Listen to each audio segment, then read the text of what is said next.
I dropped out of college on a quiet March morning, right in the middle of midterm season. But it wasn't some impulsive decision, like people often assume. I had been planning it for months ever since I won big on a trade that made more money in a few hours than my semester scholarship was worth. I remember sitting in my dorm room, staring at my trading platform, fingers trembling as I hit withdraw. My bank account balance nearly doubled overnight. For the first time in my life, I felt like I was in control, like I could bend the world to my will with a few clicks. While my friends were cramming for exams and stressing over I was watching candlesticks move, imagining the Tesla I'd buy in a few months. Trading entered my life like a seductive fantasy, tapping into every insecurity I had about control, money, and being left behind. I had been disillusioned with school for a while. Lectures felt useless, professors disconnected from reality, and none of them seemed to understand what Gen Z, debt skyrocketing, rent, and the suffocating pressure to optimize our lives before we even knew who we were. I just didn't have the patience. I didn't want to wait for years to graduate, then 10 more to maybe buy a house or a decent car. I wanted more. I wanted it faster. Trading handed me a golden ticket, promising financial freedom by 20. It was everything I craved. Freedom, identity compressed into colorful charts and market alerts. Those first few wins felt divine. I thought I had unlocked some secret level of life. I binge-watched YouTube videos about market psychology, joined Telegram groups with names like Alpha Wolves Only, and started preaching to my classmates about liquidity zones and herd behavior. I genuinely believed I was a misunderstood financial genius, stuck in a broken education system. I unfollowed every career page, deleted LinkedIn, and started tweeting nonsense. Like, poor is a mindset. Sleep is for the broke, and grind until your chart looks like your G. Dropping out of college wasn't a breakdown, it was a declaration, a way of saying, I don't need anyone teaching me finance when I just made $2,000 in 3 days. At first, life as a full-time trader looked like a movie. I woke up at 10 a.m., checked my charts, placed a few trades, and then lounged around watching millionaires give TED Talks about investor mindset. I ordered food delivery, splurged on sneakers I used to only dream about, and called my parents saying, I figured it out. My mom sounded relieved. Friends started texting, hey, can you teach me how to trade? And I smiled, already picturing my success story on some flashy podcast. But reality is messy, and trading is not a game, it's psychological warfare. And I was walking into it, unarmed, high on overconfidence. After those lucky early wins, I began going all in. I upped my leverage. I stopped setting profit targets because every trade felt like riding a wave I couldn't fall from. Then, one day, the market snapped. Some unexpected policy news hit, and everything flipped. In minutes, my positions were bleeding. I couldn't close them in time. I just sat there paralyzed, watching the charts eat my balance alive. When it was over, I had lost over 95% of my account. I didn't tell anyone. I shut the laptop and just sat in silence. My brain kept flashing images my parents' sacrifices. The Tesla I was supposed to buy. All those dumb tweets. I had quit school 6 months ago. My friends were getting ready to graduate. I had nothing, no degree, no income, no plan. Just a shame that clung to me like a bad smell. Every time I scrolled through graduation photos or job announcements online, it stung. Of course, I tried trading again, like every gambler trying to chase losses. But now I was trading from fear. There were no charts or plans, just desperation. I started borrowing. First from friends, then using Buy Dash, now Dash Pay, Dash Later apps. At one point, I used my mom's credit card without asking, convincing myself, just this one trade, I'll win it back. But just one never came. Each loss dragged me deeper. I stopped going home, avoided everyone, deleted social media, deleted my trading app. But even in my sleep, I'd dream of candlesticks and charts. I kept losing, even in dreams. I'd wake up, sweating, heart racing, no one to talk to. That's what real loneliness is, not being alone, but realizing that after burning all the bridges, I had torched the one safety net I never thought I'd need: school. The place I once hated now looked like the only steady ground I ever had. I started applying for part-time jobs around the city, anything to get by. Fast food joints, warehouses, a gig delivering groceries. Most of the time, I didn't even get a call back. The jobs I did land paid minimum wage and expected maximum effort. My first shift at a burger joint left me with grease burns and a sore back. That night, I stared at my hands, red and raw, and thought, is this what I left college for? I had no choice but to swallow my pride. I stopped pretending. When people asked why I wasn't in school, I mumbled something vague about taking a break. But inside, I was drowning in regret. Every TikTok of someone graduating, every LinkedIn post of excited to join insert company felt like a knife twist. Now, I envied them. They had stability, a path. I had volatility and not the kind that paid. My parents didn't know the full truth.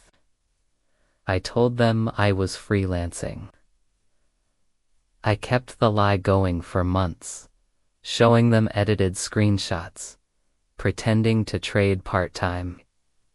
I didn't have the courage to admit I had lost everything, not just money, but time.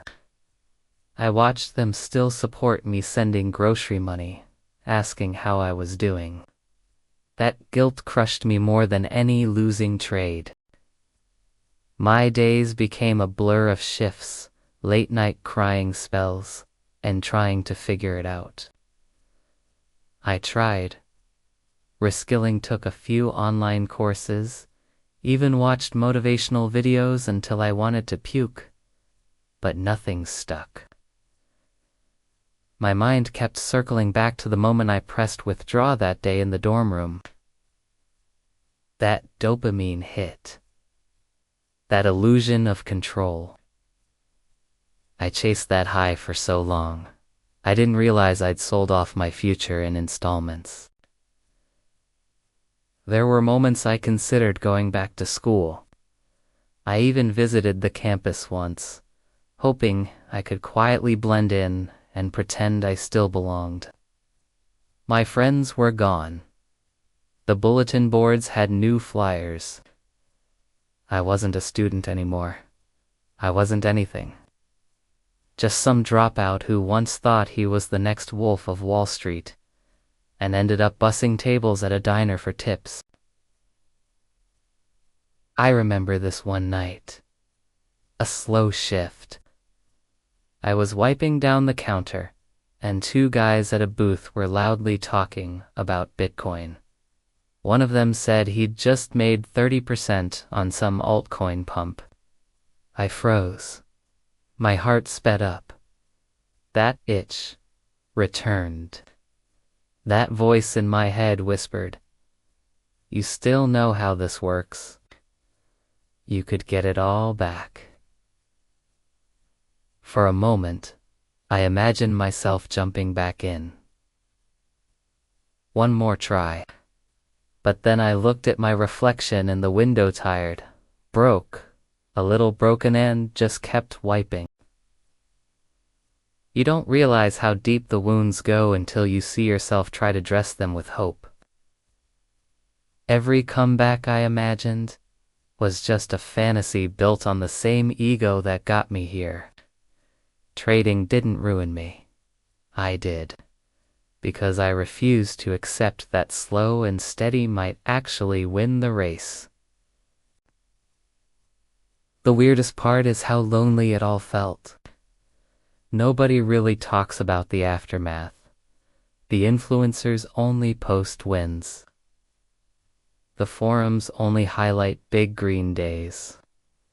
Nobody posts their empty bank account, their family disappointment, their quiet withdrawal from everything that once made them feel safe. I tried reaching out to some people I knew from the trading groups. Most were gone.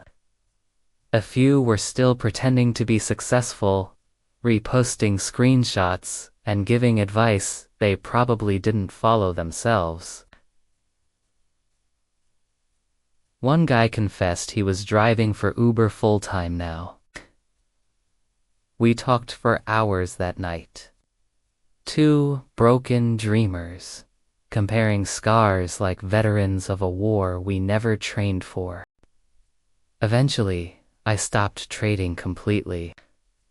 Not just the app, but the mindset.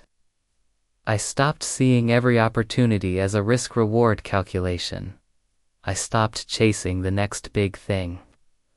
I stopped believing I was owed something extraordinary just because I didn't want to live an ordinary life. I started building slowly again. Got a job at a small warehouse. Nothing glamorous, but steady. I enrolled in community college, starting over one night class at a time. It wasn't easy. Sitting in class with kids younger than me, knowing I'd thrown away years and thousands of dollars, it stung. But there was something honest about it. Something grounding. I stopped pretending to be exceptional. I started being consistent. I learned to enjoy the silence, not the kind that follows a trade gone wrong, but the kind that comes from showing up day after day, quietly rebuilding. I cut off the toxic influencers, unsubscribed from all the 10x your life nonsense. I started journaling, not about trades, about thoughts, emotions, regret, goals. I stopped running from my past and started documenting it. Sometimes I still dream about that old trading account. About what might have happened if I just ... stopped after the first few wins. The belief that one more trade, one more push, will change everything. It never does. The truth is, I wasn't trading to get rich. I was trading to escape. Escape from the fear of being average, from the pressure of expectations, from the slow grind of real life. But you can't outrun the truth forever. Eventually, the charts stop moving, and you're left staring at your own reflection, wondering how a few green candles made you burn your future to the ground. I remember the first time I looked at my bank account and didn't flinch. It wasn't because there was a lot in there, far from it, but for the first time in years, I didn't feel ashamed. I wasn't checking it after a reckless trade. I wasn't watching it bleed because of some market move I pretended to predict. It was just stable, honest, earned.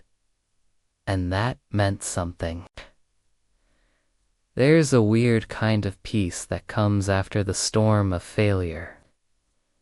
When the noise dies down, when the Telegram groups go silent, the tweets stop, and they're not always kind, but they're real. I spent so long trying to drown out my doubts with adrenaline and ambition. I forgot what it meant to just exist without needing to win something. It took me a long time to forgive myself for dropping out,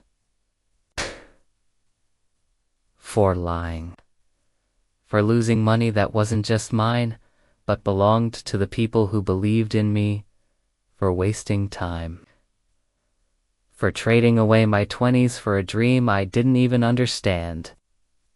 But I've started to see that shame is only heavy when you try to carry it alone. I began telling my story to a few close friends, really telling it, not the polished version. They didn't judge, they just listened. A few even opened up about their own failures. Turns out, we're all walking around carrying something broken. Mine just had candlesticks on it. One day I got an email from my old university. They were offering a workshop on financial literacy for students curious about investing. For a second, but something in me clicked. I replied. I offered to speak, not as an expert but as a warning. I stood in front of 30 students that day, palms sweaty, stomach in knots. I told them everything. The crash, the lies, the crawl back to normal. I saw their faces shift from admiration to concern, to quiet reflection. When I finished, one kid raised his hand and said, "Thanks for being real. No one tells us what happens after it all goes wrong." That stuck with me. Because he was right. We live in a world that glamorizes risk but buries the fallout. Everyone wants to talk about the 10x plays, the early crypto bets, the guy who dropped out and now drives a Lambo. But no one tells you about the guy who dropped out and ended up scraping gum off diner floors to pay rent. I was that. And I'm still here. If I could go back, would I change things? Of course. I'd stay in school. I'd learn about markets properly. I'd build slowly, methodically, instead of gambling with my life like it was a casino. What I can do is make sure someone else doesn't make the same mistake just because they were sold a dream, wrapped in profit screenshots and lifestyle. Here's what I know now. Trading isn't evil. But trading without humility is, without patience, without risk management. without understanding that for every person posting a win, there are 10 more too ashamed to post their losses. You only see the highlight reels. You don't see the overdrafts, the panic attacks, the late-night Googling how to explain a blown account to your parents. School isn't a prison. It's a privilege. A slow burn. A foundation. I used to laugh at people who took the long road. Now I respect the hell out of them. Because quick money fades. But character, that sticks. Your 20s aren't for getting rich. They're for getting real. Real about who you are. What matters. What pain you can endure. What values you'll keep even when no one's watching. I learned all that not from a lecture hall, but from the hard way. Sometimes I still get the itch. I see a tweet, a headline, a spy. My fingers twitch, but I breathe. I remember the price I paid. I remember that freedom isn't about making money in your sleep, it's about sleeping without anxiety. It's not about quitting your job to trade full-time. It's about showing up for your life full-time. So, to anyone out there thinking about dropping everything for this game, let me be your cautionary tale. Not to scare you, but to ground you. It's okay to dream big, but don't bet your entire future on one candle. Don't trade away your safety net for a screenshot. And if you've already made that mistake, if you're reading this broke, alone, ashamed, you're